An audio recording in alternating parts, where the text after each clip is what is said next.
mas se quiser ir a gente dá um andamento aí. Bom dia, Pompeu. Tudo bem? Como é que você está? Joia. Maravilha. Então, hoje eu havia de falar de maneira mais detalhada, mais analítica, né? Até aqui a gente cumpriu tabela de desenhar um plano de abordagem e fechar processos de formalização, mas hoje acho que nessa reunião aqui vale a pena, Pedro, voltar um passo atrás e vocês contarem o detalhe, né? Aquela coisa que a gente, né? Como é que surgiu, o que está acontecendo na etapa 1, etapa 2. Aí vamos assistir a gente assistiu o resumo dos capítulos, né? Agora vamos assistir a novela mais completa. Sim.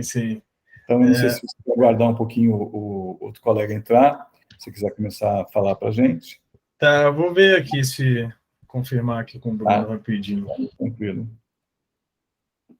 Eu, principalmente, porque hoje é o meu last day, depois eu saio de férias, então estou bem tranquilo. Show de bola. Faz parte também, né? Uma semaninha. Vou estar em Santa Catarina, vou estar aí em Florianópolis. Bacana. É um lugar que eu tenho vontade de conhecer, viu? É gostoso, é um ecossistema bacana. Não no carnaval, tem um inferno, 2 milhões de pessoas vão para lá. Mas fora desse período, é um ecossistema bem acelerado, bem completo. A gente trabalhou lá, eu e o Aguinaldo, em 2014, ativando aquele ecossistema com o Darwin, que é uma aceleradora. A mesma coisa que a gente fez aqui, só que anos atrás, né? E tivemos muito sucesso, ativou bem o ecossistema. E aí aqui é a mesma tocada. São 5 anos para fazer o ecossistema ganhar velocidade, ganhar vida, ter vários players em volta, né? É o meu modelo. Bacana. Eu estava vendo que vocês fizeram uma publicação de uma Venture Builder aí, não entendi bem. Como é que Com a funciona? FCJ. A FCJ, que é aí de Minas, se não me engano, ela tem umas 25 ou 30 Venture Builders, o Justino, né? E o Justino entrou em contato conosco e propôs montar uma Venture Builder aqui no Matopiba. A gente, no primeiro momento, disse para ele que não via esse mercado maduro uma Venture Builder, porque aqui está na primeira geração, os caras entendem basicamente de soja, trator. Então, você fala Venture Builder, o cara pergunta, come com batata, almoço é para janta, entendeu? Não entende o que é. Mas o Justino falou assim, Pompeu e Agnaldo, eu quero fazer esse investimento, se não der, não deu, mas eu quero montar com vocês uma Venture Builder para falar do agro. A gente já tem a Fienge, lá em Minas, que é uma como é que chama ela da Fienge? Acho que é qualquer coisa agro. Me lembro, ele tinha uma mais ou menos focada no agro, e ele queria consolidar isso, queria fazer um portfólio de agro. Então a gente falou assim, a gente aproxima você da região, mas é o máximo que a gente pode fazer. A gente não acredita que Venture Builder esteja madura para vender aqui, porque Venture Builder você vende cotas, né? Aí, mas vocês venderam cotas do fundo, aí aceleração e tal. Sim, vendemos. Até as cotas do fundo de aceleração são de 200 a 400 mil reais. O ticket da Venture Builder é 50. Mas é que a Venture Builder é muito abstrata, entendeu? E aí fizemos essa parceria, fizemos um MOU, né, um Memorando de Entendimentos, e eles trabalharam, se não me engano, 4 meses, né? Ele contratou um diretor, um CEO aqui, fez prospecção aqui na região, a gente apresentou várias empresas, deu suporte, botou, vamos dizer assim, no mercado a informação, ajudou de todas as formas. Terminado o ciclo de prospecção, e termina o ciclo de prospecção com 25 cotas vendidas. Daí terminou o ciclo de prospecção com 5 cotas vendidas. Então, me perguntaram, o que você acha? Vamos trabalhar mais 9 meses, mais 6 meses? Eu falei, eu acho que não faz sentido, cara. Se o teu payback está desenhado e você tem 30 negociados e feitos assim, ficar 1 ano prospectando uma região que não está madura para você, para mim não faz sentido. Então, para você ter uma ideia, eles investiram, chegou a 400 mil? Não, 350 mil reais. Menos de 400. 350 mil reais eles investiram nessa Venture Builder, na busca de montar essa Venture Builder, né? 5 cotistas não viabilizou a Venture Builder. Então, eles deram stop, pegaram esses 5 cotistas, integraram na Fienge, lá numa outra vertical que eles têm de agro, que é em Minas, e vão voltar aqui daqui a 2 anos, sei lá, vamos buscar trabalhar a Venture Builder quando o mercado estiver mais maduro, né? Eu acho que o Bruno está pedindo para entrar aí, mas eu não entendo muito desse sistema aí Venture Builder? de Venture Builder. Não Não, iria mas uhum, de eu encontro explico. com o trabalho de vocês, talvez É até diferente. de... É diferente. A aceleradora, ela acelera, tem um programa de aceleração. As Venture Builders, elas são um hub um pouquinho mais sofisticado. Elas fazem Tinder, elas fazem aproximação de corporações com startups. Em geral, elas fazem o contrário. A corporação quer uma solução para rastreamento. E ela vai buscar uma startup que possa fazer uma solução de rastreamento, ou que tenha alguma coisa e que vá nessa direção. Entendi. Isso o pessoal chama de Corporate Venture Builder, né? Então, são as CVBs. O Justino tem 30 dessas aí. Normalmente, elas dão mais certo quando você pega uma corporação como âncora. A BC Algar, quando você pega uma grande empresa como âncora da Venture Builder, numa certa região, ela facilita o processo de construção disso que está em volta. Isso funciona melhor em grandes centros. Belo Horizonte, São Paulo, Rio de Janeiro, Campinas. E Sim, funciona muito mal em eixos geográficos distantes, onde as pessoas que estão ali, produtor rural, qualquer que seja a verticalidade, não entende e não percebe esse mercado não gira ainda. Então, uma Venture Builder deveria vir para uma geografia nova, depois dessa geografia já ter aceleradora, incubadora, já ter fundo, já ter uma série de atores trabalhando, aí é mais fácil, é mais uma iniciativa. entendi. Né? Mas Certo. o Justino veio de vendas, né? É um cara, a gente gosta muito dele, chama Paulo Sérgio Justino. Cara simples, mineiro simples, linguagem assim bem, até inverte algumas palavras, não fala português assim totalmente correto, né? Mas é um cara assim, ele sempre deu certo porque ele, contra as hipóteses e a racionalidade, ele apostou. Você corre atrás. Aposta 4, erra uma. Aposta 4, erra uma, vai consolidando. Né? Certo. A gente Eu acho que o continuou. Bruno está pedindo aí para entrar. Não apareceu, Não, não? cara. Aqui não apareceu o bid dele. Não apareceu, não. Ué, deixa eu falar aqui com ele. Mas eu acho. Ele está com o mesmo link que eu te mandei, Pedro? Sim. Ele mandou até o print aqui, pedindo para entrar. Você participará quando alguém permitir. Ué, mas eu vou confirmar o link aqui com ele. Manda o link de novo, ele deve estar em outro link, porque aqui não abriu nenhuma chamada. Vou encaminhar aqui novamente. Beleza, encaminhei aqui. E o Bruno é bom participar, que ele é o cara mais técnico, né? Ele responde as perguntas aí mais agronômicas, vamos dizer assim. Deve estar entrando, vamos ver. Aí. Certo? Bom dia, Bruno. Bom dia, Bruno. Bom dia a todos. E o Bruno, estava falando aqui que você me salva nas perguntas técnicas. Eu fico mais facilitando o rolê. Não, show de bola. O que eu falei para o Pedro até agora, Bruno, estava falando que hoje é um dia da gente descer, assim, resto do chão. Dar um passo atrás e a história detalhada de vocês, da construção do negócio, do que já aconteceu. Então, vamos dizer, feito a celebração jurídica, feita toda a estruturação de processo escolhido e tal, agora eu acho que para a gente não ter gaps, é conhecer em detalhe a história de vocês. Então, tem um horário reservado hoje para a gente falar bastante isso, para abrir bastante isso, né? E a gente estava falando de curiosidades antes de começar. O Pedro perguntou sobre Venture Builder, e eu estava dizendo para ele que o mercado tem 4 grandes modalidades de apoio ou de fomento à startup. Né? Isso é tudo by Pompeu, né? Não está escrito em nenhum livro, é como o Pompeu vê. Então, tem as incubadoras, que são antigas no mundo, até mesmo no Brasil. As incubadoras normalmente estão agarradas à universidade e elas serviam como extensão de estudo. Elas estão muito ainda aprisionadas a bolsas de estudo, bolsa de doutorado, bolsa de mestrado. Então, acaba sendo um espaço, uma biblioteca e algum apoio de professor para aqueles alunos que terminaram a graduação continuarem o seu trabalho de pesquisa. E essa incubadora tradicional, nos dias de hoje, ela começa a ganhar uma carinha de uma incubadora um pouco mais de apoio a startups early stage, ainda sem formatação de negócio. Bom, depois disso a gente tem os hubs e as aceleradoras. Os hubs são Tinders, né?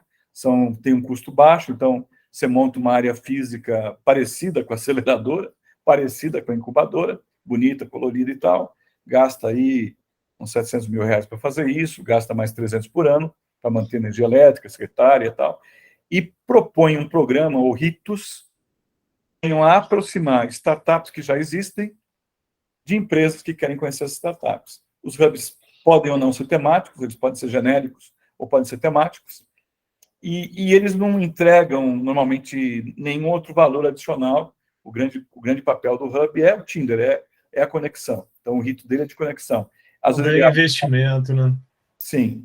O investimento dele é um network, esse network que ele abre. Mas, por exemplo, ele não consegue participar tecnicamente da discussão. Ele fala assim, ó, a Magi, isso acontece muito lá no AgriHub, lá em Cuiabá. A Magi está procurando uma solução para rastreamento, não sei o que lá. Aí ele descreve aquilo, que a Magi manda o texto pronto para ele dá um spam em toda a rede dele de startup, que já uma vez já tem se cadastrado ali, e vê se alguém responde. Umas 3 responderam, ele marca as datas com a Magi e fala para os caras, ó, a Magi gostaria que você viesse aqui. Aí o cara fala, tá, e como é que ficam os custos? São teus. Então, é difícil, porque, porra, Cuiabá não é exatamente do lado, aí não é Uberlândia, né? Então, o AgriHub tem um programa bacana em termos dessa conexão com Magi e por diante, mas como ele não entra com capital para facilitar esse processo de diálogo, e a Magi gosta de olhar olho no olho na startup, são poucas startups que têm capital nessa fase para ir até lá fazer isso. Então, esse é um exemplo de onde é que está a limitação do hub, né? Realmente. Depois da aceleradora. A aceleradora se propõe aí um pouco além do hub, ela tem ritos que vão ajudar a desenvolver a startup, oferece mentoria, oferece conexões, cria um programa lógico de desenvolvimento para a startup. Essa é a aceleradora. No Brasil, 22, 23 aceleradoras, a maior parte delas genéricas, os prêmios de aceleradora ou os valores investidos, né, seja smart money, seja dinheiro em papel, ficam limitados a 200, 300 mil reais. A gente vê uma chamada ou outro, o cara dizendo assim, 1,5 milhão, não sei o que lá, mas aí para uma startup, se sempre participarem do programa, a melhor, da melhor, pode ganhar 1,5 milhão, sendo que tem que gastar esse 1,5 milhão com os parceiros da aceleradora, né? Tipo Live, né?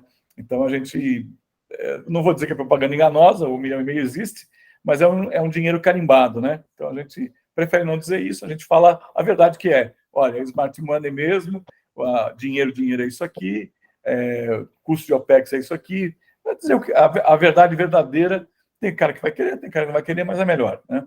De toda forma, o pessoal vai para aí. Hein? De toda forma, esse pessoal vai para a região do Mato Piba? Eles vão dar continuidade a qual região? Na região. O Venture Builder? Isso. Não vão. Não eles pegaram 5 investidores que se propuseram a investir no Venture Builder, conectaram esses investidores na CVB lá de Minas Gerais, que também é uma vertical agro, e ponto. A região aqui não pareceu propícia para eles, porque vocês não conseguem arrecadar 25 cotas de 50 pau, botar uns 2, 3 milhões no caixa, eles não conseguem montar a estrutura de prospecção, de formato, um escritório, uma estrutura. Então, decidiram, daqui a 2 anos, tentar de novo, né? Certo. Mas só completando o pensamento, então, falei da aceleradora. As aceleradoras são genéricas, são clínicos gerais. Temos 3 aceleradoras hoje que são 2.0, que são verticalizadas. A primeira foi o Darwin, a gente fez, voltado a fintech, surtech, produtos financeiros. Por quê? Porque aí você fala com as mesmas pessoas, fala com o Banco Central, fala com a CVM, então você ganha verticalidade no diálogo. Se eu tiver uma de cada assunto, um cara quer falar com Albert Einstein lá, a gente não tem conexão. Outro cara quer falar com finanças, então não adianta. Funciona bem um programa de aceleradora, na nossa opinião, se ela tiver um network verticalizado num determinado setor, né? Porque não dá fazer tudo, é complicado. Mas a maior parte dessas que eu citei, das 20 e poucas, são genéricas, faz qualquer coisa, acelera qualquer coisa. aí a contribuição é menor, porque demora mais para conseguir acessar uma informação específica que você eventualmente precisa.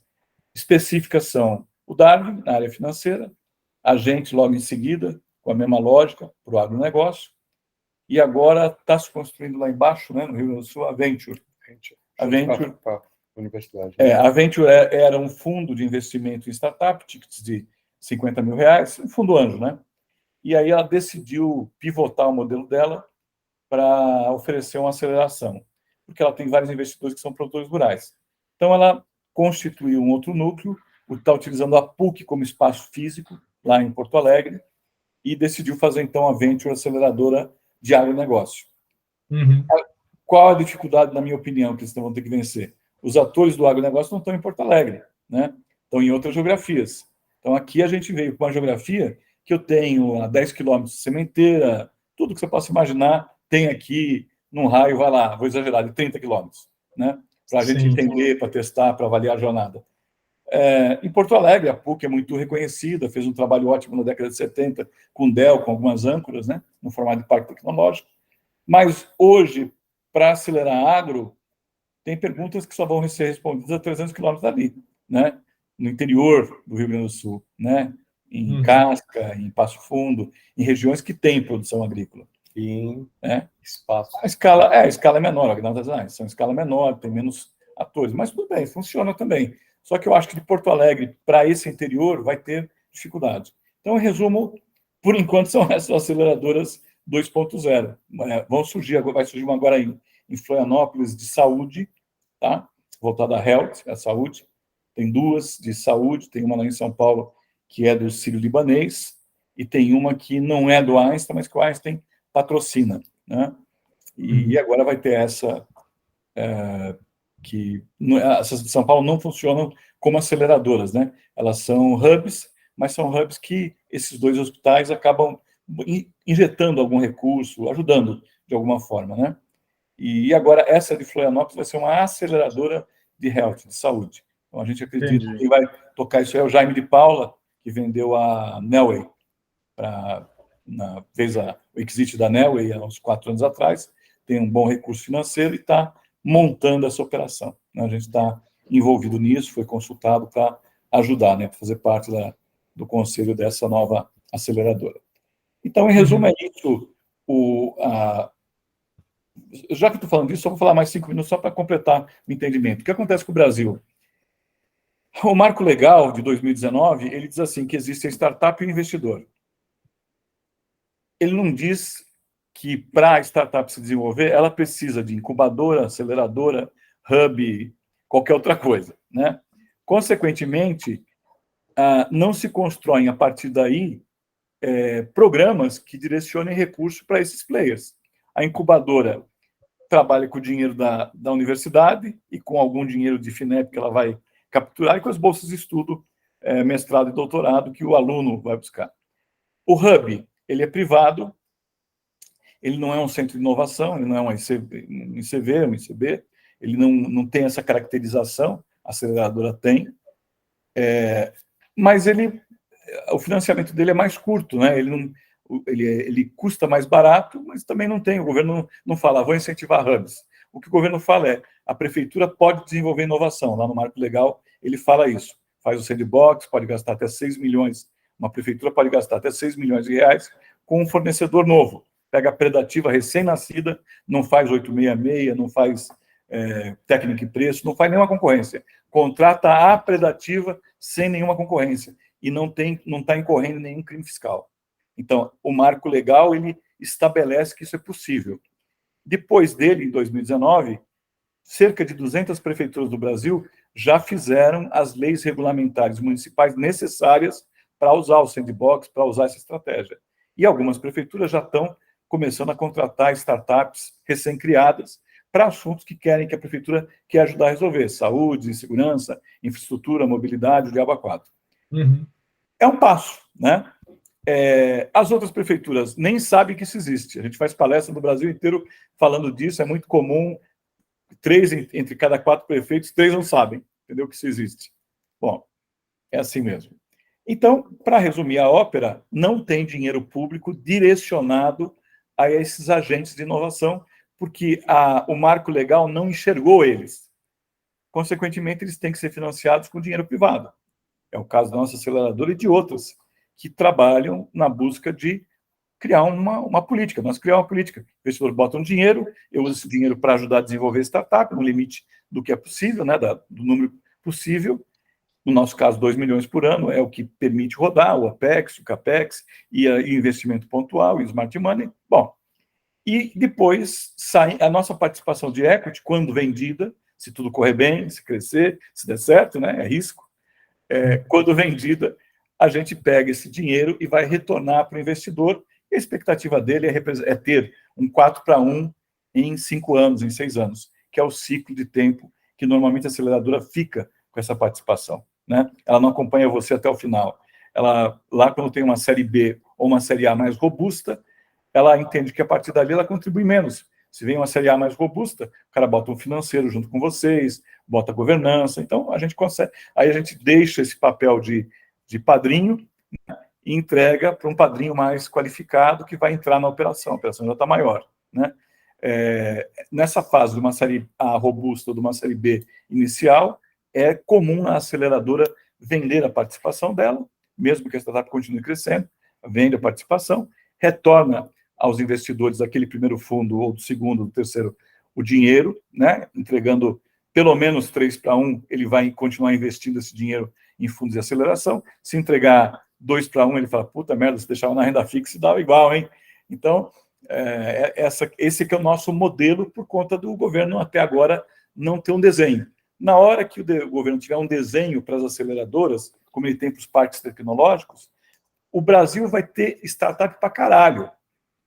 O problema é que, não tendo isso, como é que eu faço a startup sair do zero, você empreender, você construir um MVP, você construir um produto, até que você tenha dinheiro e visibilidade para continuar o investimento? São 3-4 anos em que não tem nenhum apoio desenhado institucional. Veja como é diferente da Inglaterra e de Israel, né? Você vai lá no Nation em Israel, né? Nation Startup, e vai na Inglaterra, tem uma aceleradora também nessa linha de Nation. Os caras têm dinheiro a fundo perdido para fazer as startups viver a sua jornada. Certo ou errado é estatística. 20% vai dar certo, e segue. E é dinheiro de infraestrutura, como dinheiro para luz, para água, para fazer poste, é infraestrutura. Infelizmente, no caso do Brasil, a gente ainda não vive essa realidade, nem no Brasil, nem na América Latina. Estados Unidos, sim, mas todo o resto da América, né, de México para baixo, não tem instrumentos para fazer isso. Então, a gente tem um volume pequeno de startups. No agronegócio, existem a nível mundial 62 mil. No Brasil, nós temos, entre as grandes, as pequenas, as recém-nascidas, que estão juntando tudo, tem 1.500. Há 2 anos atrás tinha 1.800. Já morreu 300. Nos últimos 2 anos, desapareceu do inventário de startups do agro 300 empresas. Morreram, viraram pó. Caraca. Então, e vai morrer mais 400. A gente, é um desafio muito grande, cara. Para você ver, a gente está há 3 anos, agora que a gente está conseguindo recursos de uma forma mais eficiente, mas a gente ficou desenvolvendo a inovação sem ter salário, assim. E normalmente são bons profissionais. Se não for bons profissionais, a gente não faz inovação. Pô. Aí, se você não conseguir vender uma POC, vamos dizer assim, uma coisa que arque com essa equipe, né, é difícil construir algo novo, tecnológico e que faça diferença, né? Então, com certeza, se tivesse um incentivo para contratar esse pessoal, né, e dar suporte. Aqui em Minas tem o tal do CID-MG. É tipo um edital para solucionar dificuldades do governo ali. Igual você falou, logística, não sei o quê. Alguma mão de obra, pesquisa, né? É tipo a centelha. Lá em Santa Catarina chama centelha, uma coisa. Sim, aqui é o centelha também que a gente conseguiu. Mas é um recurso pouco do centelha, né? O do CID é até maiorzinho. Mas os caras já, claro, a concorrência é grande, então vai startup que já está grande, as pequenas não tem chance. É sacanagem, né? Bom, a boa notícia é o seguinte: o ecossistema de inovação Israel, Estados Unidos, aí por diante, tem 40 anos. No Brasil, o ecossistema de inovação tem 7 anos. Uhum. A gente está caminhando, né? Sim, a única sim. coisa é que a velocidade não é boa e agora vem chuva de pedra, né? Nos próximos 2 anos, as startups que estão numa fase anterior a vocês vão morrer. Muitas, né? Vão morrer. As startups que estão numa fase posterior a vocês, que estão entre seed e série A, e entre série A e série B, muitas vão morrer, porque elas estão precificadas errado. SoftBank, há 1 ano e meio atrás, veio, pegou essas que estavam indo para a série A e deu múltiplo de 20, deu múltiplo de 15, num negócio que deveria ser múltiplo de 4, 5. Fez uma bolha. Fez uma bolha. Essa bolha não vai ter sobrevivência. Algumas, quando eu falo que não vai ter, significa uma parte vai sobreviver, mas vai morrer muito, né? Então a gente vai matar. Quando eu digo a gente, é que o ecossistema deixou isso acontecer. Então a gente, ecossistema, vai matar série A para frente e vai matar ideação e pré-incubação e incubação. Caceta, vai esburacar durante 4, 5 anos o mercado de startup. Ele vai encolher, né? Sim. Ele vai encolher. Então, isso para vocês que estão numa fase privilegiada, você fala assim, às vezes é bom ser pequenininho. Você já não é pré-incubação, já está numa fase, vamos dizer, de fato de aceleração, de POC, de MVP. Por outro lado, você não está precificado errado. Ninguém veio aí e falou assim, não, múltiplo de 20 e tal. Que depois você não tem o que fazer, ninguém mais quer investir. Né? Sim, sim. A gente gosta muito desse conceito de startup camelo, que o pessoal está falando muito, né? E a gente vê essa oportunidade com a parceria com vocês, né? Com a aceleração de vocês. Vocês estão na área muito interessante, de grande crescimento, e a gente sabe, se a gente começar a ter receita, vai ser algo mais seguro, né? Então, é isso, e crescendo, galgando, só que com segurança, né? Com cliente firme, com receita firme, e a gente vê essa possibilidade com vocês aí. Eu acho que a gente pode fazer isso. E é exatamente legal. Isso. Nosso perfil, Pedro e Bruno, é exatamente esse. A gente cria startups, depois do programa, em 9 meses, ela tem que ter clientes, ela tem que ter faturamento, ela tem que estar, pelo menos, pagando as contas dela. Né? Mas ela vai demorar para crescer, não tem importância. Se no meio do caminho ela consegue uma tranche de investimento, ela cresce mais rápido. Se ela não consegue, ela continua sobrevivendo e andando, que é o conceito do camelo. Né? Então, a gente desde cedo fez assim. Por quê? Porque a gente, mesmo antes da bolha, os fundos de investimento estão acostumados a investir no quê? Naquilo que eles enxergam lá fora. Né? O que tem lá fora de startup? Curadoria, fintech, surtech. Então, essas coisas têm há 40 anos. Então, ele olha para uma tese aqui, é muito engraçado isso, né? Não quero estender, mas vocês têm que entender o fundamento de onde vocês estão. Quem que é um fundo de investimento? São 4 pessoas, é um head do fundo, um analista de Merger Acquisition, uma secretária e um estagiário. Só 4 pessoas. O cara capta 100 milhões de reais ou de dólares e vai investir em 30 startups e vai ficar com elas uns 10 anos. Bom, o que acontece? Ele não vai investir na dúvida. Então, é um fundo de investimento de venture capital, de capital de risco, tocado por executivo que não pode errar. Não pode ter risco. Que não, ele não quer arriscar. Como a remuneração daquele cara, que é o head, é um valor anual e mais 6% da diferença do início do fundo para o final do fundo, depois de vender tudo. Eu quero dizer, ele tinha 100 milhões, dava na mão dele. Ele tem 500 pau por ano de remuneração e mais 6% do resultado final do fundo daqui a 10 anos. Vamos imaginar que daqui a 10 anos ele vendeu tudo, liquidou e deu 700 milhões. Vamos transformar em dólar para não ter problema de inflação. Sobre os 600 milhões, ele tem 6%. A equipe, 10% daquilo é para distribuir com a equipe dos 4.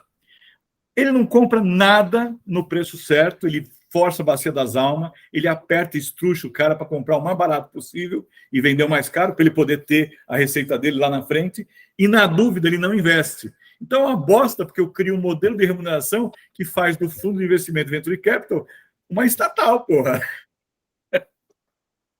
Entendi. E nós temos apenas, estou olhando aqui na parede que estão ali listados, de série A, vamos só de série A. Série A, nós temos 35 iniciativas que fazem Série A, fundos, né? Abertos no Brasil. Alguns são lá de fora e aqui no Brasil também, mas a maioria daqui, né? Todo dia abre um. Todos com a mesma lógica. Não, então você fala assim, eu faço o negócio do agro. Ele fala, não tem tese internacional, porque o benchmark do agro é o Brasil, né? a tese de Israel não funciona aqui, é um modelo diferente, né? A tese dos Estados Unidos, aquilo que é importante lá, funciona com fibra ótica. Tá? Pra você ter uma ideia, o software de gerenciamento de pivô, que é americano, não funciona aqui. Os produtores compram o pivô e o software de gerenciamento é by Matopiba. Tem uma empresa aqui que faz o software de gerenciamento considerando parada de luz, considerando tudo que acontece no Brasil, que não acontece nos Estados Unidos. Então, a startup de lá também não funciona aqui. Não, então, olha o samba do crioulo doido. Que aí o fundo olha e fala assim, puta, essa tua tese aí de macro biológico, eu olhei, não achei nada mais ou menos assim, que tenha tido muito sucesso lá fora, então a gente vai esperar mais um pouco. Aí você morre enquanto ele espera mais um pouco para investir. Né? Por isso é que a gente construiu a Ciclo pensando no camelo. Vamos pegar projetos que podem faturar em 9 meses. O cara vem com um projeto, Ivin, né? A nossa única exceção em 4 anos está nesse batch de vocês, que é a Ivin, que a gente está dizendo para ele, nós vamos trabalhar com você 2 anos, porque ele não seria para uma aceleradora, ele seria para uma incubadora. Mas tem muito fit o que ele vai fazer, né? Que é um sistema de gestão da alimentação, da nutrição da planta colocada em fazenda vertical. Quer dizer, a fazenda vertical é carne de vaca, mas a ferramenta de gestão que ele fez para deixar mais alcalino, deixar mais ácido, automaticamente tratar a nutrição, isso é do caralho. Né? Então, a gente é o primeiro projeto que a gente está trazendo e vai dizer assim, não, isso aqui vai ficar 2 anos aqui. Né? Custa muito mais dinheiro para a gente. Mas, normalmente, é 9 meses. O cara consegue ter cliente e faturar em 9 meses? Ótimo, a gente traz. Vai demorar 2 anos o projeto dele, que ainda tem muita pesquisa para fazer. A gente fala, cara, vai pesquisar mais um pouquinho e depois vem. Né? Vendo um mercado aí, Pink Farm, esse pessoal aí tá bombando, né? Imagina jogar uma Ivin dessa lá em cima. É bacana. E é internacional, né? O povo de fora tá de olho nesse tipo de tecnologia. Nutrição é legal. Ele tem patente, ele foi esperto. Ele já fez as patentes, ele deu então nas patentes a nível mundial, já tem patente dele e tal. Então, embora ele seja um pesquisador meio fora da caixa, assim, não é muito empresário, é um pesquisador, mas a gente, com orientação, com apoio, ele consegue dar um salto quântico aí. Né? Bacana. Dito isso, já ocupei meia hora do tempo de vocês, o Aguinaldo já está me liscando aqui por debaixo da mesa. Dando esse chute na canela. Vamos falar da predativa, não escondam nada, fala desde o começo. Vamos lá. Tá, vou contar uma historinha, então, aquela historinha dramática, né? Mas que realmente foi o que aconteceu. Assim. Então, eu venho, assim, começando por mim, né? Eu trabalhei uns 5 anos com consultoria ambiental. Trabalhava, assim, galgando, suado, né? Para conseguir ali melhorar o salário aos poucos, não sei o quê. Mas o bacana dessa experiência é que eu consegui trabalhar em empresas muito grandes, prestar serviço para empresas muito grandes, né? Através de licitação. Essa empresa aqui chamava Água e Terra, não sei se vocês já ouviram falar.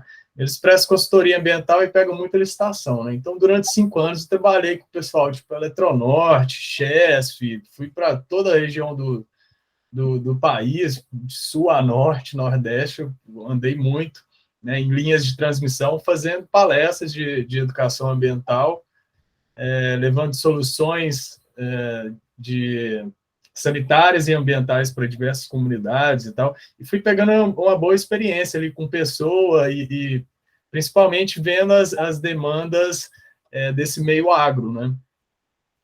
E eu sou engenheiro ambiental sanitarista de formação, então sempre teve ligada à agricultura, né? Meus estudos. E nesse campo, assim, eu sempre gostei de controle biológico. Dava muita palestra para o pessoal sobre defensivo natural, e nessas pesquisas fora fui descobrindo essa parte dos insetos. Aí eu conheci o Bruno, a gente era amigo de sair, assim, tinha amigos em comuns, né, e foi se conhecendo cada vez mais, e andando junto, e saindo junto, e fui descobrir que ele trabalhava no laboratório de entomologia lá do Unipan. Ele ainda estava cursando o curso de engenharia agronômica, né, e eu falei assim, cara, eu vou lá um dia no laboratório e a gente trocar uma ideia, né? Eu eu vi uma afinidade ali de interesses de pesquisa, né? Comecei a ir lá no laboratório, ele começou a me apresentar as criações que ele tinha de inseto, tinha inseto de tudo que é jeito lá, uma bagunça da... Olha as linhas, que bonitinho, tinha só para você. Não, e tinha tudo que é tipo de inseto, eu achei super bacana, falei, nossa, cara, isso é muito interessante, o Bruno é muito apaixonado nessa parte, né, de estudo, e começou a me iludir, vamos dizer assim. E ele estava com a criação de Anagasta lá na época, né? Que é a hospedeira, né? Para você replicar predador e parasitoide. E eu falei, cara, que trem mais doido esse negócio, como é que funciona? E ele, isso aqui eu faço um monte de predador, um monte de parasitoide e a gente solta na lavoura, né? E o trem dá uma grana boa demais, né? O Unipan faz isso de graça, às vezes, aqui, o produtor. Eu falei, cara, quem mais que faz isso? Deve ter umas grandes empresas que faz isso, não sei o quê. Aqui na região deve ter alguém. E ele, não, cara, muito pouco explorado. Então, as 2 empresas grandes no Brasil que faz isso. Eu falei, vamos montar a nossa, ué. Não é doido assim mesmo, né? No Unipan, lá mesmo, tem a Farol, que é uma incubadora de empresas, que é um prédio, assim, bem do lado da universidade aqui. Eu falei, vamos lá agora na Farol, vamos trocar uma ideia lá com o pessoal. Eu sou ex-aluno do Unipan, ele era aluno, né? Eu falei, tá fácil, vamos lá trocar uma ideia e vamos abrir esse negócio. E sentamos lá, 2 doidos lá, e começamos a falar para a mulher, né? Não, a gente quer produzir inseto para fazer controle biológico de praga. Ela, não, super bacana, não sei o quê, vamos começar o processo. Aí a gente entrou, de fato, na Farol, né? Começou a desenvolver nosso plano de negócio. Só que, na época, a ideia era produzir da forma que o Bruno produzia lá no laboratório e a gente ter um mundo velho de inseto e começar a vender. Essa era a ideia.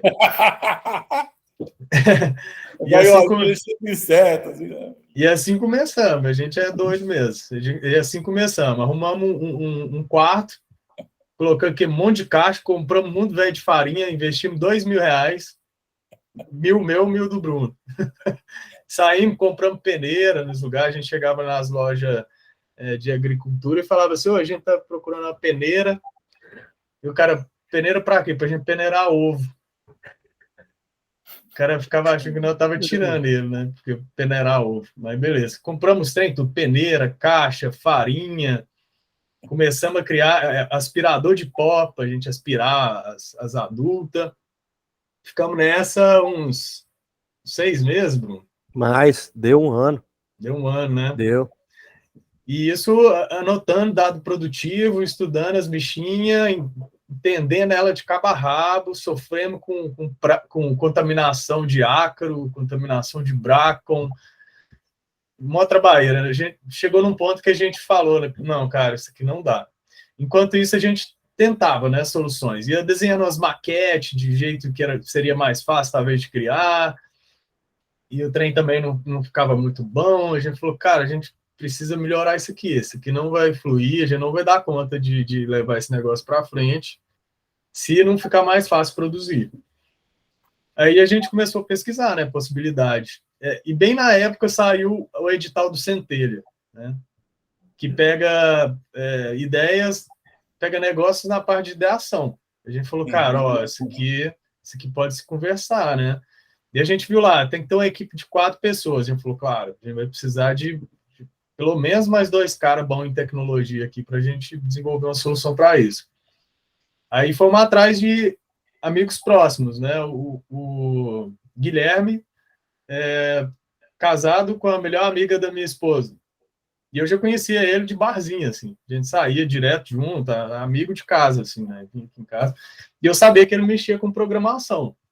Eu falei, um software aqui ia cair muito bem para a gente analisar esse monte de caderninho que a gente teve que anotar durante um ano aqui. Tinha um mundo velho de dados anotado à mão, e planilha de Excel, trabalheira. Eu falei, cara, um software viria muito a calhar. Pá, já pegamos bem, já. Vendemos uma ideia para ele, ele falou, vocês é muito doido, vamos embora. Aí a gente arrumou na época o Rafael, que tem até no contrato social nosso. Ele é muito inteligente, cara, na parte de desenho projetivo e ideação de engenharia. Ele era engenheiro mecânico.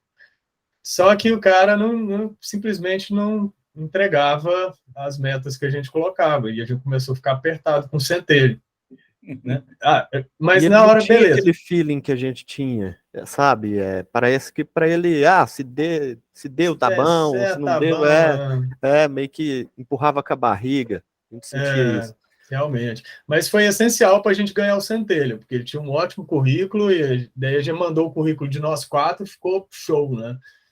E de currículo e de ideia, o centelho falou, bacana, essa ideia é muito bacana. Foi lá e ganhamos o primeiro recurso, né? R$66 mil.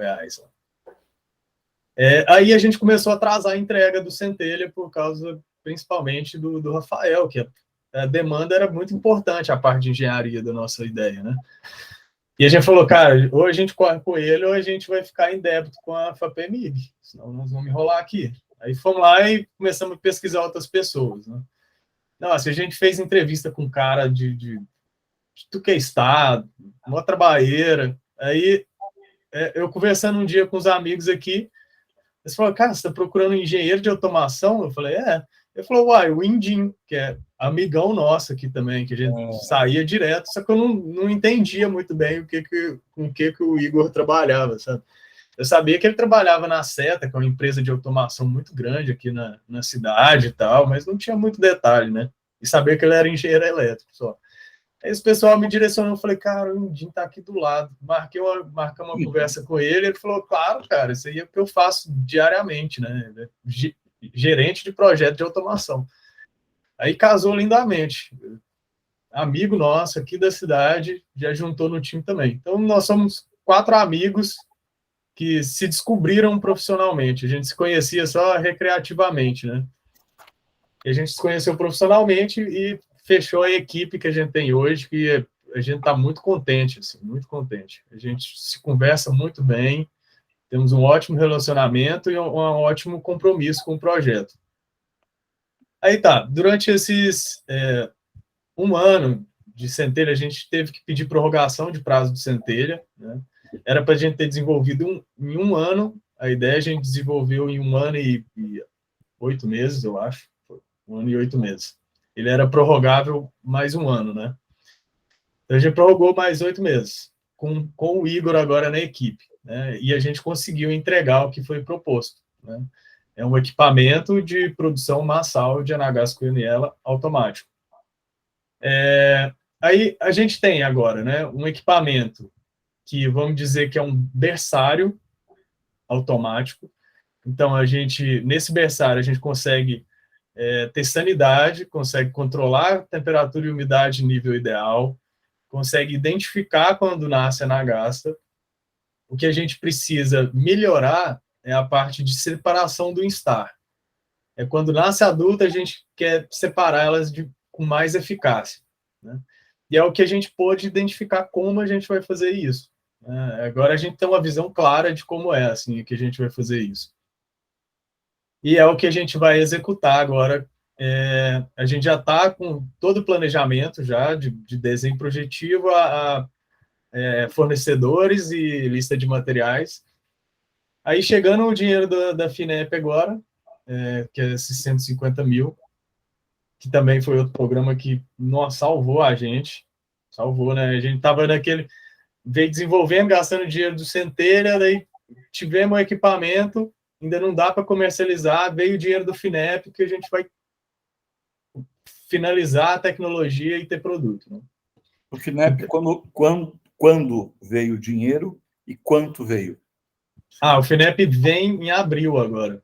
Tá. Então, era uma mentoria de marketing e vendas que a gente está finalizando, né? Até umas ideias do que eu quero repassar para vocês que a gente desenvolveu durante esse tempo. Foram aí uns 3 meses de mentoria. E agora, finalizando a mentoria, que vem o recurso. Daí, esse recurso é de 150 mil, que a gente vai usar para desenvolver as melhorias do nosso equipamento e para fazer a automação da crisoperla, que é o predador final. Então, chegando a esses 150 mil, a gente já vai colocar nisso.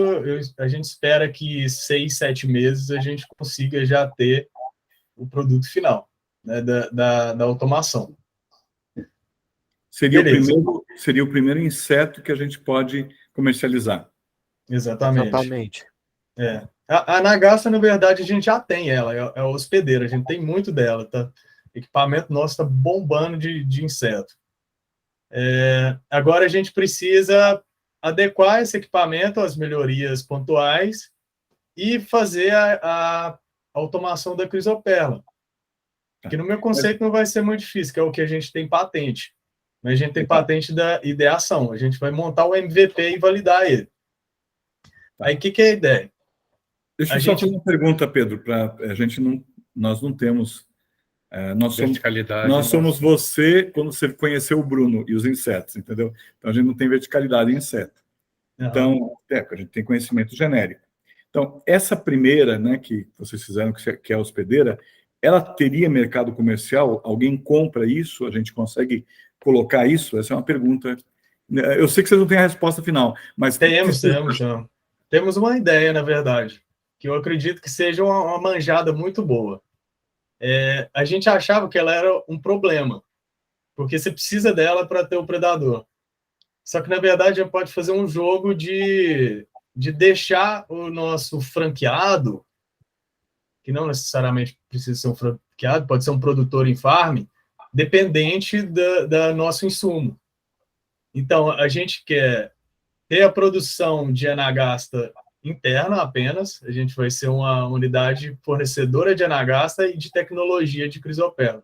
O cara vai ter lá na propriedade dele só a produção de crisoperla, que é o nosso equipamento, nossa tecnologia de predador. E aqui a gente vai fornecer insumo para ele, que é ovo de Anagasta. Então a gente pensa em deixar, a gente deixa o consumidor final, né, dependente desse insumo nosso. E toda produção de biológico precisa de insumo. Esse insumo que é a Anagasta em ovo ainda, ou já madura? Em ovo? Ela é vendida em ovo. A gente pretende mandar uns, como é que chama aqueles tubetezinho? Tubetezinho cheio de ovo, envia para o produtor lá que está produzindo o predador dele. Aí ele só alimenta o equipamento dele, fecha. E a Anagasta, então, esses ovos da Anagasta, ela serve como insumo para ele poder desenvolver o predador dele. Exatamente. É o alimento do predador. O alimento do predador. Maravilha. Exatamente. Então, a gente vai deter da tecnologia de produção de Anagasta aqui internamente. Vamos ter uma empresa, uma bioindústria base aqui, né? E a gente também vai ter criação de crisoperla. Caso o pessoal precise repor a crisoperla. Queria adicionar aqui para eles ficarem cientes, a gente também precisa dar seguimento nos licenciamentos para estar podendo comercializar e produzir. Na verdade, a gente precisa de 3 licenciamentos. Licenciamento para coletar o inseto, para produzir e para vender, né? Então, esses 3 que a gente vai dar avanço, junto com essa verba que nós vamos receber, né? Meio que mais ou menos nós estamos criando clandestino, mas isso não é tão grande problema assim, não, porque muita gente faz isso. Lá na universidade a gente fazia isso, a gente não tinha autorização nem coisa nenhuma, não. Mas para a gente entrar no mercado, a gente vai precisar. Enquanto a gente está desenvolvendo equipamento, aperfeiçoando protótipo, a gente andou sem isso aí. Mas agora, para a gente jogar esse produto no mercado, a gente já está vislumbrando essas licenças aí também. Bruno, quem que licencia isso? É o mesmo? Certo, é muito complexo, porque vai envolver vários órgãos, vai envolver o MAPA, IBAMA, Anvisa, até a prefeitura, né? Começa pela prefeitura, né? A gente já tem aí para o nossa sede, né? Ela já está a gente já tem o aval da prefeitura. Aí a gente tem que juntar o MAPA, IBAMA. Tem uns outros. Eu tenho um roadmapzinho anotado, que inclusive foi o Lício da Amipa, que é a outra biofábrica, ele me passou. Ele falou: Bruno, não tem empresa que vai ofertar isso aí para você. Você que vai ter que, olhando a legislação, vai ter que encarar, porque não tem, por exemplo, uma empresa especializada em certificar produção de insetos, né? Você falou: Bruno, você vai ter que ser com você. Aí eu dei uma olhada lida por alto, mas aí a gente está esperando uma verba para poder entrar com isso nos órgãos, né? Tá. Você tem um levantamento de custo desse processo de certificação? Ainda não. Uma coisa importante para a gente tomar em consideração o atual governo ele mudou a estrutura da Embrapa, do MAPA, de uma série de organismos, né? Eu tenho agora, no mês de março, uma incursão em Brasília para entender quem está onde fazendo o quê, entendeu? Eles mesmos não sabem. Então, a ideia o cara leu lá a Arte da Guerra, ele pegou o Ministério da Agricultura e dividiu em 4. Jogou um pedaço para cada lugar, né? Que é o dividir para controlar, né? Para governar. Então, ele tirou a autonomia, separou tudo, falou, você não vai saber mais o inventário das necessidades, você não vai poder mais apoiar o produtor. Dividiu as forças que estavam agregadas no mapa. A mesma coisa foi feita em Embrapa. Trocou as equipes. Então, o que eu sinto no primeiro semestre é que mesmo quem já tinha experiência vai viver... nós estamos numa situação igual a todo mundo, porque vai ser ensaio e erro para todo mundo. Os caras alteraram esses ciclos todos. Mas... ao ir nos órgãos, que é o mês de março, toda sexta-feira eu vou estar em Brasília visitando algum desses organismos para entender, fazer institucional, conversar, entender onde é que estão as coisas de novo. Vou, em especial, também procurar entender, e essa parte de inseto, onde é que ficou, quem que trata, porque às vezes a gente tira uma dúvida, isso aconteceu conosco com a Agroper. A gente sabia, ao visitar a Tereza Cristina, ela falou, minha sobrinha aqui está cuidando dessa parte de homologação, né, de orgânico. Né? Então, ela tinha lá uma sobrinha zootécnica, cada um traz os seus parentes, lógico. Ela trouxe a sobrinha dela, que era zootécnica, essa sobrinha ficou numa área chamada lá irrigação, programas, não sei o que lá, e cuidando, então, ficava sobre essa diretoria a parte de certificação orgânica.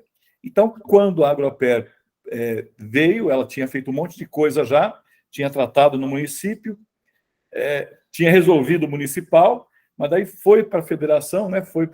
E a coisa nem sabia onde é que estava, tudo enroscado. Então, graças a Deus, com o número do protocolo, a gente foi por cima e conseguiu entender, isso aqui está parado na mesa do fulano.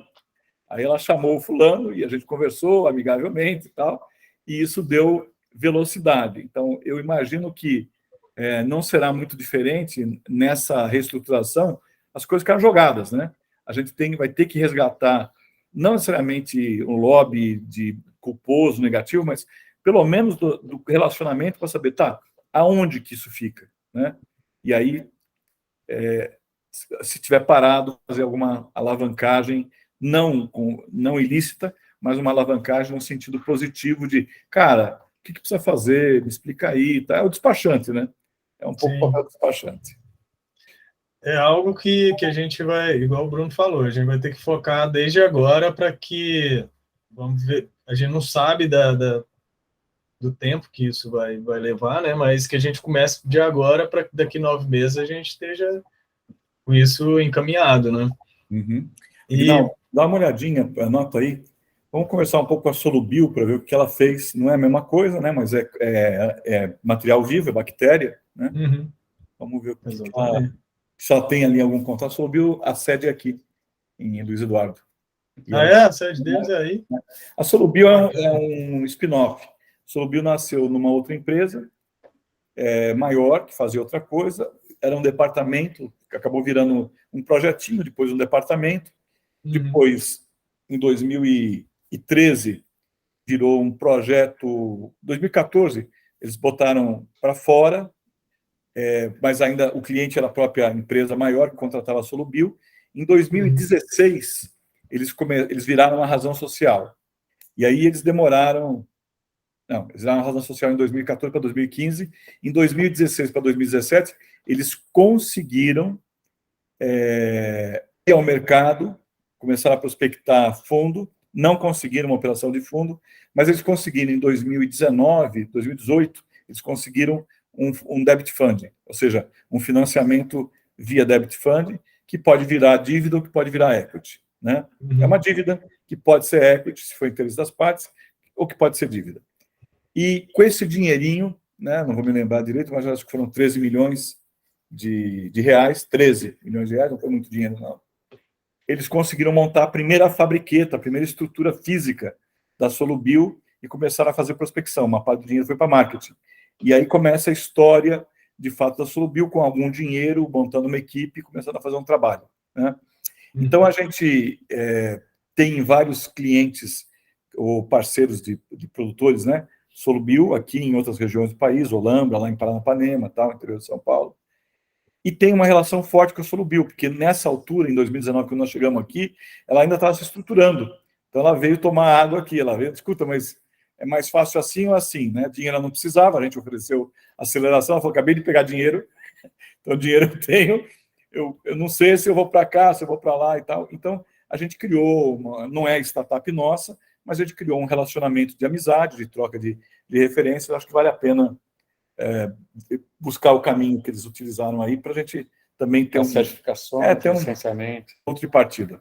Sim, bacana. E nosso modelo de negócio previsto é bem parecido com o deles, né?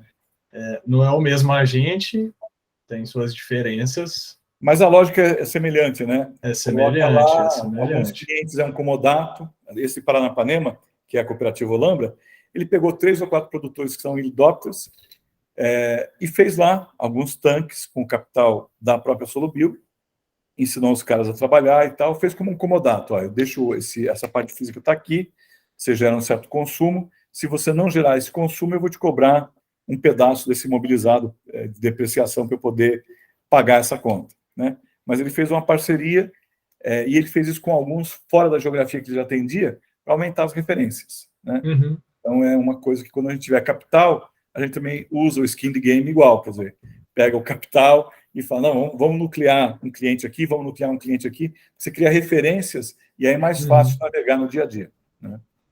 Bacana. Então, o plano nosso tecnológico é basicamente esse. Daqui 9 meses ter consolidado já a produção de NHS do jeito que a gente quer, ter o desenho de como vai ser esse produto, a gente imagina tipo um container mesmo, né? Eu acho que é o mais simples. A gente estudou alguns outros tipos de estrutura metálica, que talvez seja mais barata, steel frame, mas a gente ainda vai determinar isso de ser essa biounidade produtiva de predador crisopterno externo. Qual é a temperatura média a temperatura média que a fábrica trabalha? 25, 30. 25, 30. Não tem que a gente gastar muito gasto de energia, né, nesse controle. É uma temperatura... Não, é o contrário. Quase... Você dá muita energia para chegar nos 30, porque aqui a temperatura é 40. Aí... Não, inseto é bom trabalhar com temperatura alta mesmo. Eles respondem muito melhor com temperatura alta. Aqui a temperatura média do ano é 38 graus, né? E à noite você chega... Muito comum você chegar 10 horas da noite, 8 horas da noite, com 28, 29 graus ainda, né? Uma variação muito boa para inseto. De madrugada chega a 15 graus. 40 nem tanto. Mas... não. Inverno. Trabalha com isolante ali no negócio, né? Então, mas é um local muito quente, porém não é úmido. Nós vamos ter que providenciar um volume, se eu entendo um pouquinho, vai ter que vai precisar de umidade. Aqui é muito seco, é pior que Brasília. É muito seco. De umidade a gente precisa de uns 70, mas isso aí é pulverizadorzinho de... A umidade é mais fácil de trabalhar do que a temperatura. Sim. Ainda mais que a gente vai aumentar. O inseto, o que prejudica ele? Abaixo de 15 graus prejudica? Como é que é as condições necessárias? A gente tem a faixa ideal de 25 a 30, né? Aí você já imagina, subiu disso já vai cair, diminuir disso também cai. O que é que acontece com o inseto? Se você esquenta ele demais, o ciclo dele vai só encurtando e chega a um ponto de ser tão quente que ele encurta que a fêmea não vai botar o tanto de ovo que ela poderia botar, não vai comer o tanto que deveria comer antes de virar adulto, então aí começa a ter os problemas. E se esfriar demais, ele fica lento. O inseto, o tempo de ciclo de vida dele é muito baseado na temperatura. A temperatura comanda o tempo de vida dele. Então, se a gente não tem algo padronizado, eu não consigo premeditar quando que minha produção vai ter ovo, quanto que vai produzir tanto. Então, quando eu tenho isso aí controlado, eu consigo me programar, sabe? Então é isso. Por isso que a ideia nossa foi fazer um berçário, né? Eu acho importante, acho que a gente tem um apelo lá com a FAAF, né? A FAAF gosta desse negócio de inseto, é a faculdade local aqui. Nós temos 2 faculdades na cidade. Uma delas é federal, que é a UFOB, a Federal da Bahia. Mas a UFOB ela veio para cá muito mal estruturada, ela montou um ponto. Luiz Eduardo é a grande capital, vamos assim, do Matopiba, é onde a coisa gira muito rápido, né? Tem um crescimento absurdo a cidade. E eles estavam em Barreiras. Barreiras é a cidade mais antiga. Barreiras, como diz o nome, era uma barreira, tinha lá um campo de decolagem da aeronáutica, que depois virou um aeroporto regional.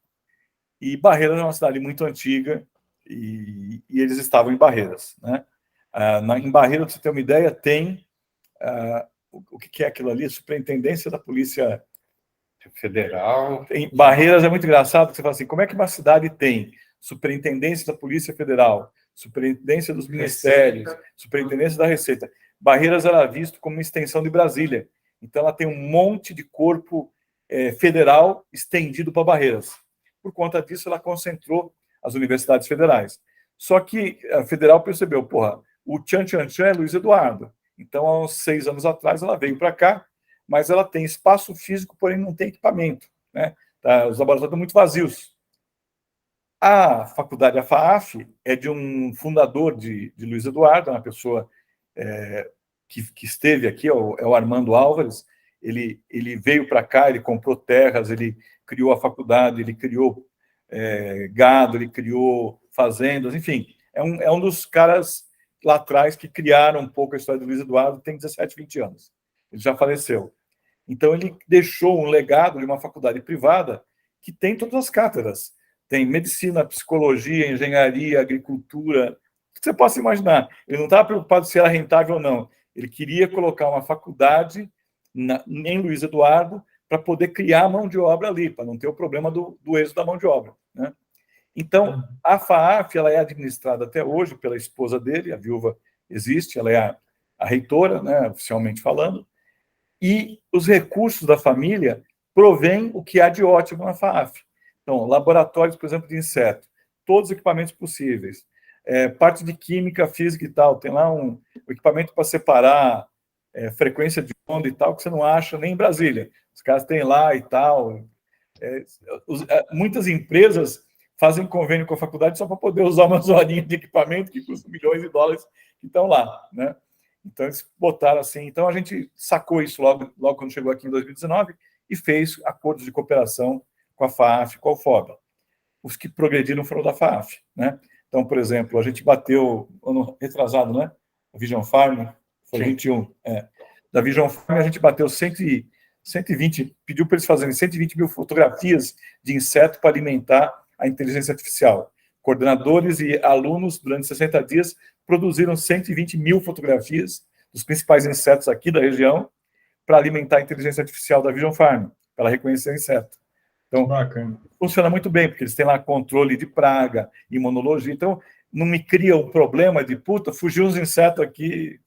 O problema não é da sigla e nem da predativa, foi da universidade. Entendeu? Bacana demais. E essa parte de sensor no MIP, né, é importantíssimo, assim. Até nas previsões nossas aqui. Nosso roadmap é mais ou menos esse. Anagasta, Crisoperla, Dispenser, que a gente pode falar também um pouco a respeito, e sensor. Tá. Né? Pedro, só para te interromper um pouquinho. Você tem esse roadmap já escrito, detalhado? Ou um rascunho, né? Ou um draftzinho? Sim, vou precisar dele, tá? Depois caminha para a gente, né? E, Guinaldo, anota para mim o seguinte: quando eles vêm em março fazer visita física, programar uma visita aos laboratórios da FAAF. Acho que a predativa tem que estar os caras têm que adorar vocês e vocês têm que achar eles muito legal. Sim, fazer um oba-oba lá. Já adorei, já. 60 dias, os caras tirando não sei quantas mil fotos. 120 mil fotos. Você tá doido. Talvez até a gente deixava um MVP lá mais para frente, hein? A ideia é mais ou menos essa que a gente vai Deixa trabalhar. Deixa o MVP lá, divulga bem. A gente entender quais são as fases de trabalho, para ver o que a gente pode estar terceirizando até ou Posso contar para eles a maldade? Não. Pode, eu gosto. O currículo complementar da FAAF, as matérias e os estágios complementares à grade normal, eu e o Aguinaldo que interferimos. Então, se a gente sabe o roadmap de vocês, a gente fala, olha, professor, eu acho que era muito importante colocar alguma coisa aqui. Fundamental. Entendeu? Porque aí facilita, né? Depois já está andando aquilo. Então, né, facilita. Aproveitando que você está estudando isso, tem um projeto prático aqui para encaixar e tal. Bacanérrimo, bacanérrimo. A gente... foi difícil fazer a primeira aceleradora. Essa aqui é a quarta. É que nem fazer shopping center. Então, depois que fez 1, 2, 3, aí pega a mãe. Você já sabe que você tem que envolver a área acadêmica, você já sabe que você tem que ter o prefeito tomando café aqui uma vez por semana. A gente já tem um modelinho, a gente gasta muita energia em coisas que não são diretamente aceleração, mas essas coisas provêm um certo trânsito, né? Não precisa. Show de bola.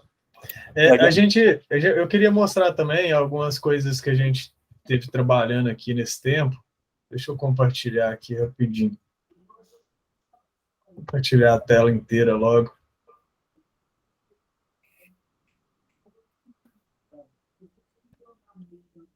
Já fazendo link também, a notícia que o Aguinaldo me mandou aí da usina biológica, né? Sim. Fez a parceria lá com a Vitia. Pelo jeito, eles venderam a POC, né? Eles foram... Sim. Mas conseguiram alguém para pegar e financiar, né? Sim. Eu entendo que ali vai sair um bom financiamento e acho que os caras vão vão morder um pedaço também deles. Deve ser. Mas né? eu só fiz questão de passar para você, e isso daí é uma rotina nossa. Não, sim, importantíssimo. Algum tipo de informação, de notícia, de comunicado que interfere no nosso negócio ou possa vir a interferir, eu tenho como rotina distribuir para todo mundo. Importantíssimo. Não, e era o que a gente ainda está, na verdade, tentando fazer com a MIPA, né? Só que o interessante é que a MIPA não tem interesse de pegar a participação, não. A gente conversou bem, a gente tem um bom relacionamento com eles, na verdade, se ajuda. E o legal é que eles têm essa característica de cooperativa, né? Eles não têm muito interesse de capitalista e tal, assim, pelo que eu vejo. É melhorar a situação deles para fornecer para os cooperados. E a gente vem tentando uma POC com eles há um bom tempo, assim, mas quer ver o trem girando, parece. Eles quer ver o trem funcionando, vendendo para eles comprar a ideia, sabe? Isso que você falou, Pedro, é muito comum. O agronegócio ele já tem que se ocupar com os fatores dele. Então, aqui, principalmente, no Matopiba, como são latifúndios, né? O que acontece? O cara chega lá e fala assim, olha, você pode comprar 3 drones desse aqui e tal. Não, quero as a service, não quero comprar nada. Eu pago mensalmente para você. Mas eu não tenho quem pilote o drone. Então, fudeu, porque eu tenho 100 mil hectares, eu tenho 30 mil hectares, eu não vou ficar pilotando drone, meu jeito de fazer não vai aprender a pilotar drone, a gente já tem problema suficiente. Você quer vir fazer alguma coisa com drone aqui, você traz as a service, né? Então, esse é um desafio grande para a gente, né? Que é nessa região, que tudo tem que estar bem desenhado, no sentido de assinou aqui, eu faço tudo, entendeu? O fornecedor faz tudo, né? E o cara está disposto a pagar, desde que funcione, ele paga, não tem problema nenhum. E aí tem serviço, empresa que trabalha com drone mesmo, de aplicação, de defensivo? Nenhuma? Não. Como é que você vai utilizar drone em 130 mil metros quadrados, em 130 mil hectares, entendeu? O drone tem uma autonomia de 800 hectares em 24 horas, trocando bateria 3 vezes, né? Então, o que acontece? O drone não é eficiente aqui no formato atual dele. Claro, para hortifruti e tal, para algumas situações de 1.000 hectares, você consegue ter um TC30, você consegue ter alguns modelos que o cara consegue fazer o trabalho de 1.000 hectares. Então, só que ainda assim você não tem aquele grupo de serviço, porque não tem volume de serviço, né? Então, agora a gente percebe que com alguns drones que pelo menos atendam 1.200 hectares em 24 horas, começa a criar um braço, né? um pedaço que vai prestar serviço. Hoje, quem presta serviço? O dono da loja que vende o drone. Uhum. É impressionante. A Standbyte, que fica aqui do lado, ela vendeu nos últimos 2 anos 38 drones. 38 drones desses de grande porte, tá? De 1.000 hectares. Primeiro importados, depois já tem aqui no Brasil. Mas aí o cara contrata o funcionário da Standbyte para ir lá fazer o drone rodar, entendeu? Mas, o que é bacana aí é que, lembrando que o produto nosso, ele gasta muito menor quantidade por hectare.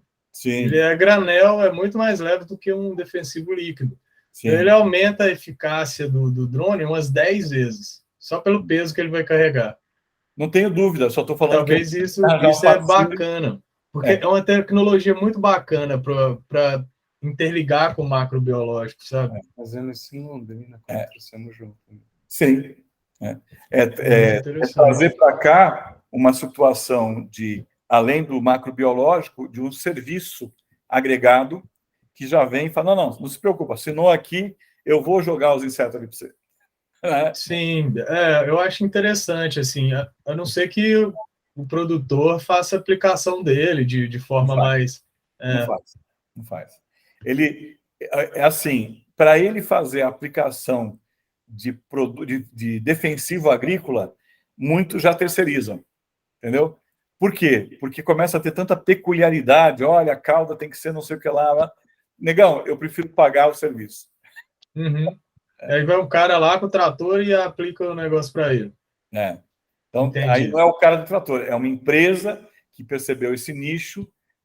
Olha que incrível. É o fornecedor daquele defensivo que abraçou a causa e criou um nicho de serviço. É uma coisa louca. É uma coisa louca.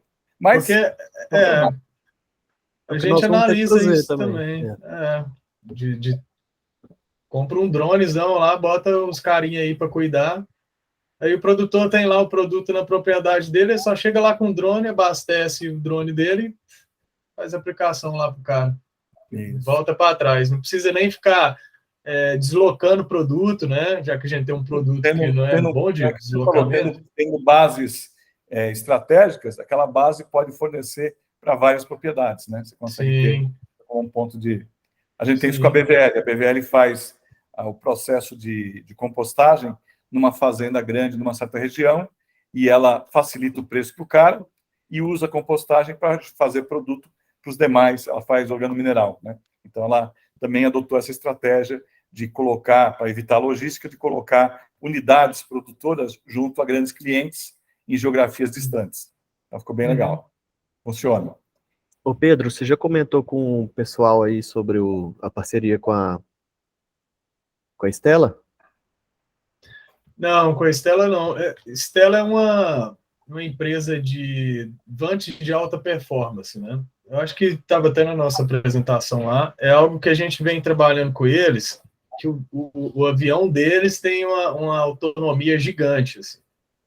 É um aviãozinho, um avião não tripulado. Tem uma autonomia de 30 horas, né? O maior dele lá. É isso, Bruno? Isso, sem pousar. Mas aí, ele faz reconhecimento. Tá doido, nós ia levar... usado para fotografia, né? Ele serve para reconhecimento, né? Ou ele lança? Ele é de uso militar. Agora, para lançar, a gente vai desenvolver o dispenser nosso, né? Essa tecnologia de dispenser que a gente quer desenvolver ainda. E, sei lá, a gente tem plano para usar até em pivô, talvez. Instalar esse dispenser no pivô lá, o cara já faz no pivô, mas esse do vante de alta performance é por essa dificuldade de transportar o produto. Então, se a gente tiver um vante com muita autonomia, né, a gente poderia aplicar em áreas distantes. Mas isso talvez a gente tenha que analisar com essa estratégia de produção em farm, talvez não seja necessário um vante tão tão violento assim, né? E dispendioso. O Vant tem a questão financeira, mas tem a questão também de licenças complementares. Ele é visto como uma aeronave mesmo, então tem toda uma outra regulamentação que enche o saco, né? O voo tem que ser autorizado, tem que ser um piloto pilotando o tempo inteiro, não pode ser um voo automático, então... Eu acho que a melhor estratégia é de unidades produtivas mesmo espalhadas. Se você pensar, evita deslocar. Se você pensar em unidades espalhadas e pensar em drones de 1.200 hectares, né, como autonomia, e pensando que o peso da nossa mercadoria é levezinho, ele consegue transformar talvez 3 baterias em 2 durante 24 horas, entendeu? E isso pode ser interessante. Obviamente, depois nós vamos pensar como é que trata esse CAPEX, mas eu acho que talvez a gente consiga... Já tem modelos de... quando o cara faz, por exemplo, na área financeira, ele precisa de 200 mil maquininhas, porque ele promove o serviço de pagamento, né? Aquelas 200 mil maquininhas são CAPEX, vira uma parte do investimento de funding, desenhando um faturamento a futuro, né? Então, tem modelos onde o CAPEX imobilizado, desde que ele garanta, ele seja infraestrutura do faturamento, ele acaba virando objeto de investimento do fundo, né? Que não gosta muito disso. O fundo não gosta de CAPEX, de prédio, de máquina, gosta de investir basicamente em mercado comercial, em marketing, em coisas que dão venda direta, né? Mas já tem cases em que é obrigatório ter as 200 mil maquininhas, senão não gera o faturamento, né? Então, a gente tem cases que respaldam a dinheiro de fundo para cuidar desses ativos que são infraestrutura, que são pré-requisito, né? Bacana, bacana. Vou mostrar aqui para vocês, então, rapidinho, o relatório que eu estou montando para a FINEP, que é o plano de marketing final, vamos dizer assim. Mas claro que é para eu entregar, né, na meta que a gente estipulou com a FINEP. Só a parte teórica, né? Eu acho interessante aqui a parte de produto nosso, que é o que a gente vai ter de receita, né, na empresa. Então, seria 3 tópicos. Seria... deixa eu abrir mais aqui para ficar melhor. Seria, primeiro que eu coloquei, instalação de biounidades produtivas, né? A gente chama Sábio. Toda unidade produtiva nossa, equipamento, a gente chama Sábio. Sistema Autômato de Biológicos. Neste caso, o Sábio Crisoperla, que a gente vai fazer biounidades, né? Então, o modelo de franquias, isso tem que analisar bem, se a gente vai fazer de franquia, ou comodato, ou venda da unidade produtiva. Oferecer a produtores rurais e empreendedores. Talvez o cara quer montar uma franquia lá em outra cidade, nem é produtor, mas quer vender o produto, né? A possibilidade de produzir e comercializar com nossa tecnologia de biounidades produtivas, né? Esse inseto é capaz de controlar infestações de pragas como cochonilhas, pulgões, larvas de lepidóptero e grandes vilões aí da agricultura, né? Que é cigarrinha, mosca branca. Utilizando tecnologias de automação industrial, nossa unidade conta com um sistema de alta sanidade, praticidade e acompanhamento produtivo com o uso de nosso software em seu celular, tablet ou computador. A gente faz uma frasinha de efeito, né? Vamos reduzir custo com defensivos agrícolas e explorar esse grande mercado promissor. Legal. A gente colocou uma expectativa aqui, isso ainda é por alto, mas eu acredito que a gente estabelecendo um sistema produtivo interno dessas biounidades, a gente consiga entregar de 2 a 3 meses. A gente deixa uma pronta aqui, comercializa, com o dinheiro dessa a gente vai produzindo outra atrás, até que venha a venda de uma nova. Então, a gente conseguiria entregar algum pedido de 2 a 3 meses. Eu não sei se é viável ou não. Eu diria mais para 6 do que para 3, mas para o relatório FINEP está bom. Depois é mais fácil explicar que demorou um pouquinho mais do que o cara aceitar que 6 meses é bom para ele. Uma coisa importante, vamos transformar, em vez de venda, vamos cobrar um setup para o cara virar franqueado, que seria, entre aspas, o custo da máquina, né? Porque depois, lá na frente, a gente perde muito se a gente não for dono daquele ponto de franqueamento, entendeu? A rede sendo nossa, o nosso valuation cresce. E a chance do cara ter a vontade de ficar sozinho, de criar sozinho, diminui, já que ele tem que obedecer às regrinhas da franquia. Sim, verdade. E a gente tem que estar dando auxílio para o cara também constantemente, tanto no software quanto... Se a gente não der, a gente estimula ele ou a parar, que é ruim, ou a criar vida própria, que é mais ruim ainda. Pior ainda, realmente. Então, o modelo interessante é franqueamento mesmo, eu acho. Franqueamento com setup. É Café do Ponto. Você tem uma lojinha do Café do Ponto, você paga 200 pau. O que é aqueles 200 pau? São as máquinas, é uma estrutura que tem que ir junto, né? Uhum. E aí a gente prestaria serviço incluso, será de manutenção desses equipamentos? De suporte, né? O serviço de manutenção. De tantos meses, vai um técnico nosso lá, dá uma conferida. Isso. E aí ele garante uma receita ativa. Então, no faturamento anual, aquela receita prevista para a unidade não aconteceu, ele tem alguma penalidade em relação a esses custos de infraestrutura, né? De manutenção e tal. Então, a gente não tarifa ele pelo custo, mas tarifa ele por uma obrigação de prospectar e vender. Você está colocando a unidade lá, a gente quer um volume. Com o volume, não tem problema ir lá fazer ajuste, trocar filtro, cuidar da unidade. O problema é não ter o volume, né? Bacana. E o pós-venda seria a estratégia do software, né? Então, o cara que está com nossa unidade produtiva, ele vai ter um acompanhamento no software produtivo, vai poder dar feedbacks através desse software. A gente vai pensar nisso melhor e desenhar isso. Mas o cara que tem a unidade nossa tem um contato direto através do software, né? E talvez a gente leve isso para o site também. A gente vai ver isso. Talvez o cara entrar lá no site, fazer o login dele, senha, ele também consegue acompanhar pelo site. Isso dá tráfego no nosso site, né? Isso gera...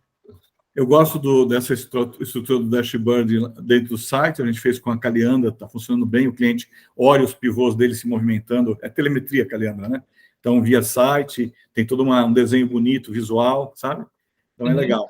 Agora, pensa, agora para você, Pedro, e para você, Bruno, pensem que essa fabriquinha ela tem que ter 2 componentes de infraestrutura que nós não deveríamos deixar dependente do cliente, 2 componentes. Porque os outros vocês já devem ter pensado, mas esses 2 talvez vocês não tenham pensado. Um smartphone, tá? Então, tem que ir embutido ali um smartphone. Por quê? Porque eu uso o smartphone como um processo de link, entendeu?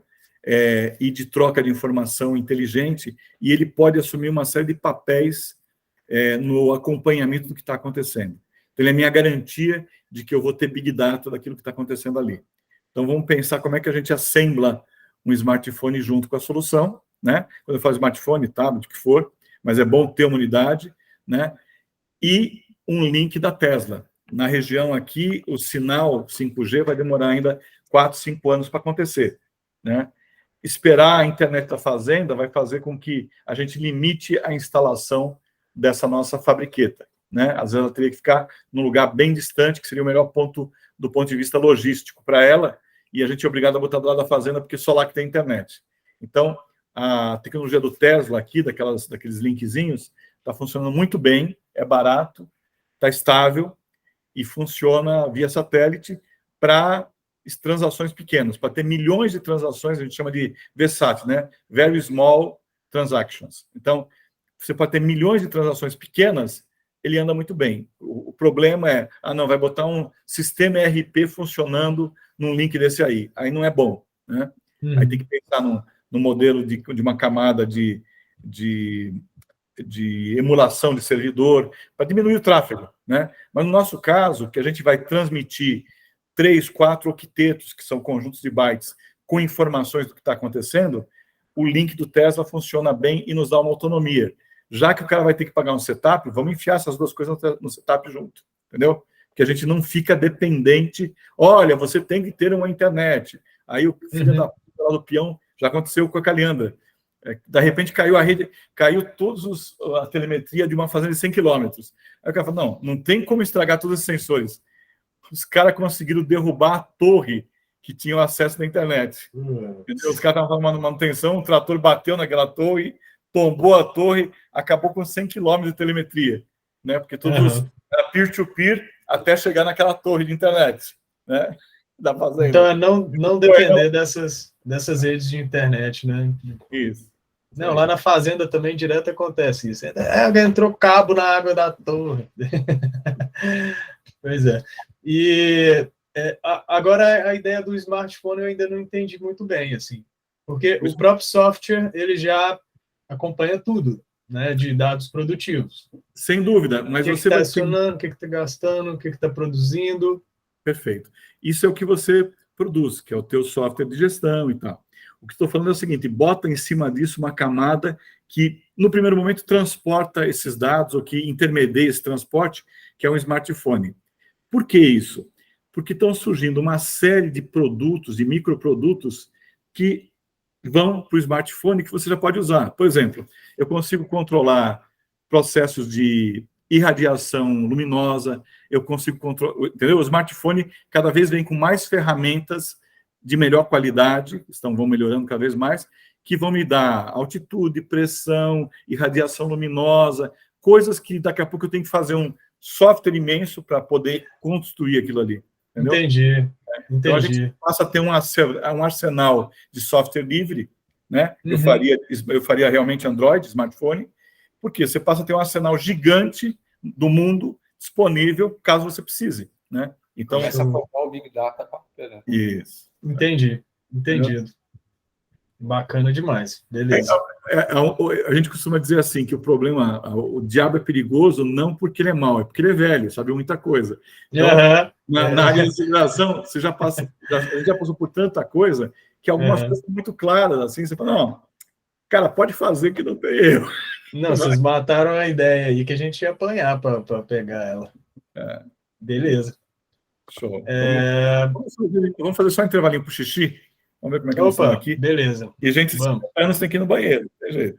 Ó, são 10h26. Vamos dar uns 10 minutos. 10h40 a gente volta. Pode ser? Sim, bacana. A gente vai deixar no ar.